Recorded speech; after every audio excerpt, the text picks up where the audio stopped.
So Joe Rogan had Colion Noir on his podcast. By the way, this new studio design that he has is god awful, and the lighting is not good. But what they're going to talk about here is actually guns. And so what they're going to do is say some kind of bizarre stuff, although Joe Rogan doesn't even really appear to take much of a position on anything here.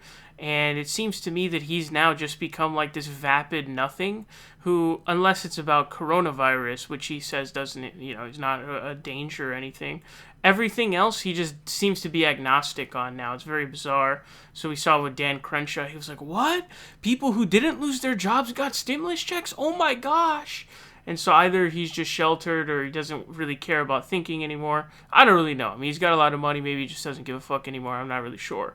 But what you're going to see here is Colion Noir is going to make a comment about suicides with firearms in the United States. World in gun deaths. Who does? That's a good question. I think because we came in we were right. I think we're at number 12 or something like that. Really? Yeah, we're not. I thought we were number one. No, we're not. We need to work harder, boys.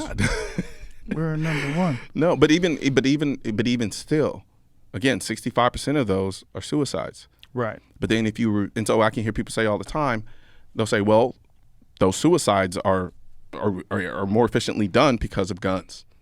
So I was like, so what's the solution? Ban guns.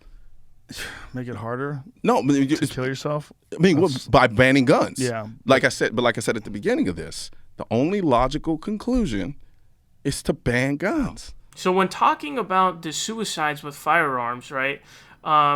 Conservatives like to point this out as like a caveat to the total number of deaths by firearms. But the issue with this is that clearly firearms allow people who are in vulnerable positions, right, having suicidal thoughts, depression, PTSDs, etc., all of these various, mental ailments, and it allows them to have a very easy way of committing suicide. And so this is really the most important point, is trying to make it the system so that mentally ill people cannot get firearms, not only because can they cause harm to others, mass harm, but to themselves. And so, no, the logical conclusion is not to ban all guns, especially although, I'm sure there's some Democrats who want to do that. It's insane, obviously. But you have to figure out a way to draw lines and make a system that makes it harder for mentally ill people to actually obtain firearms, because they will end up being more likely to kill themselves. Now, what you're going to see here is they're going to compare death rates for gun homicides or gun deaths. And this video is titled "America Doesn't Lead the World in Gun Deaths." And so, they're stunned by the fact that America has so many firearms, which has more firearms than people. And so what he's going to make this point, Colion, is he's going to say, the U.S. doesn't even lead in gun deaths. Isn't that crazy? What's up? United States is low if you're going per capita, but that you take the top 10 and you add them all up, and it's not as many as it happened in the United States. So we're number one.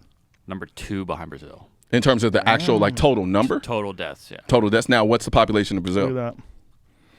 Brazil's got a lot of people. Wow. We're number one, number 2 by 14,000? But per 100,000, we're number 20, which I think is a more accurate assessment if you take into account the number. What's the population of people in Brazil? So per capita, we're number 20. Brazil has a lot of people. Go back to the actual numbers again. What do we got there? 2 right. On that. This is of 2016. So there's 2016. 6,000-ish. Yeah, so 6,000-ish more in Brazil per year than the United States, which is that's surprising. But deaths per 100,000, they have 19. We have 10. That's a big jump. It's almost double.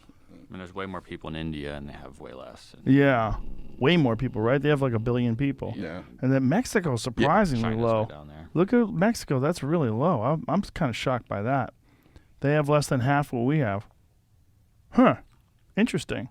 Deaths per 100,000. Well, hold on. Are you talking about population? No, the amount of deaths they have total. Yeah, from guns. But what's the population in Mexico? Well, it says deaths per 100,000. They have 11.8 deaths. We have 10.6. So wouldn't that make them more than us? There's a total deaths. in terms Yeah. of per capita. Yeah, per capita they're But as higher. far as total numbers, Bro, look at Venezuela. 38 oh yeah, deaths per 100,000. They have a lot more. Holy shit, This man. is their number one, or El Salvador. El Salvador's But 39. it's only 2,500 people died. I'm just Right. comparatively. Still. That's why it's a little bit. Super dangerous. 13 in Greenland. Yeah. yeah. But Greenland has a population of 2 people. Yeah, they just killed each other and they jumped up to number 1. So what I found pretty deceptive about that is there's a huge caveat that is missing here. It's just a really important point that I think any analyst or statistician or any, political science analyst, just any kind of analyst in general would tell you. So it is true that you're supposed to use per capita numbers. So you do want to compare deaths per 100,000, in this case per capita, meaning per person. And the reason why you need to do that is because it balances out with populations, right? Every country doesn't have the same population. So per capita is the way to make that more equitable in terms of analyzing numbers. But when you look at all of the countries on this list that are ahead of the United States, what do you notice about these countries? Number 1 is El Salvador, then Venezuela, then Guatemala, then Colombia, then Greenland, then Honduras, then Virgin Islands, then Brazil, Jamaica, Puerto Rico, like all these countries. What do you notice about these countries? They are not major developed high-income nations. And so typically what you'll compare the United States with is other OECD nations. That's a grouping by the UN of higher tier nations, higher income nations. And so just the fact already that you are, this is supposed to be some kind of point in your favor that the US doesn't lead in gun deaths per capita. When you're looking at the countries that are ahead of you, the fact that you're even declaring this a victory is an automatic loss for you. You're talking about nations that are incredibly impoverished, have incredibly fascistic regimes, extrajudicial killings, and homicide is widespread, per capita GDP is virtually zero, all of those kinds of things. You are supposed to compare what nations should the United States be measured against. Germany, UK, France, Canada, even like the Nordic countries. Those are the nations, modern developed nations, the major ones. The P5 in the UN. I think it's Russia, China, US, France, and I don't know if the UK is on there or not. Those are the permanent 5 members, permanent 5-6 members on the Security Council. Those are the major nations, modern developed nations, right? And you don't even see Russia on at least the top 10. I don't know what this goes on to say, but so you have to understand here that it is incredibly misleading to use this as some kind of benefit to you or some kind of point in your favor. This is not how you're supposed to do this. This is not scientific. This is just as bad as not using the per capita numbers. And so this is a study on the violent death rates of the U.S. compared with other high-income OECD countries. This is what you're supposed to do. This is back in 2010 numbers.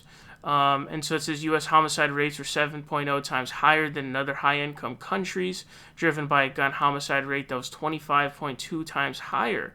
For 15 to 24-year-olds, the gun homicide rate in the United States was 49 times higher. Jesus Christ. Firearm-related suicide rates were 8.0 times higher in the United States, but the overall suicide rates were average. Unintentional firearm deaths were 6.2 times higher in the United States. Overall firearm rate in the United States from all causes was 10 times higher. 90% of women, 91% of children aged 0 to 14, 92% of youth aged 15 to 24 years, and 82% of all people killed by firearms were from the United States. And the conclusion it comes to is the United States has an enormous firearm problem compared with other high-income countries, with higher rates of homicide and firearm-related suicide. Compared with 2003 estimates, U.S. firearm death rate remains unchanged, while firearm deaths in other countries decreased. That's a key point. Thus, the already high relative rates of firearm homicide, firearm suicide, and unintentional firearm death in the United States compared with other high-income countries increased between 2003 and 2010. So it's clearly showing when you compare it with actual nations that are comparable. This is why when we talk about universal health care, we say every modern developed nation has universal health care because the other countries are not stable. They rarely even have a stable government. So when you're comparing yourself to governments, to nations with governments that aren't even stabilized, or like these, from a political science perspective, very sketchy in terms of legitimacy, whether or not they're even going to last.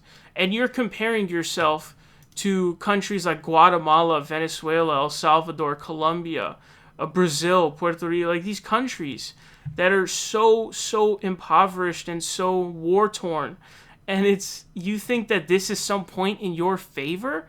This is not how you compare nations at all. You don't compare Afghanistan to the United States. That's so apples to oranges, it's laughable. But anyways, this is just embarrassing.